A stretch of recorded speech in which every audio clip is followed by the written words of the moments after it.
তুলতুলি, এই তুলতুলি, এই যে এই জিনিসটা দেখো, দাঁড়া। এই যে তুলতুলির এই যে জিনিসটা দেখা যাচ্ছে, হ্যাঁ, এই যে কোথায় গেল, এই যে এটা সে ক্ষত করে ফেলছে, ইনজুরি করে ফেলছে। হ্যাঁ, ওর শরীরে দেখেন কোথাও কোনো সমস্যা নেই, এই জায়গাটা ইচিং করে করছে। মোস্টলি ওই যে ওর কান ক্লিন করে দেওয়া হয়েছে, কানে ময়লা ছিল, আর হচ্ছে ওর ফ্লি আছে, টুকটাক একটু ফ্লি আছে। তো এই জায়গাটা সে এই যে এটা দিয়ে এভাবে এভাবে চুলকে এমন করছে। এই জিনিসটা খুব কমন হচ্ছে। তো যেটা হচ্ছে সাজেশন, এটা ঠিক হয়ে যাবে।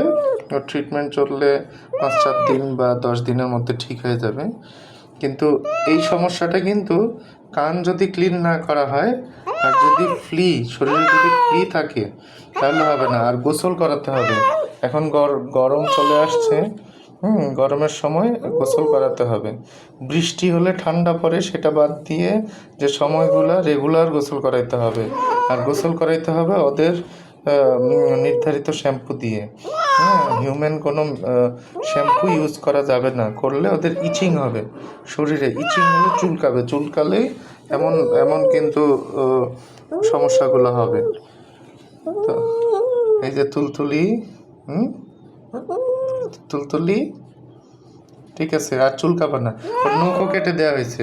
হ্যাঁ, নখ কেটে দিতে হবে। দাঁড়াও দেখেন, এই যে দেখেন, আমরা নখ কেটে দিছি। এই যে ওর আর চুলকানোর কোনো অপশন নাই। ওর কলার দেওয়া থাকবে, ট্রিটমেন্ট চলবে। তো নখ কাটতে হবে, কান পরিষ্কার করতে হবে, আর রেগুলার গোসল করাতে হবে যেন ফ্লি না থাকে। ঠিক আছে? হ্যাঁ তুলতুলি, ঠিক আছে। Tata, bye bye.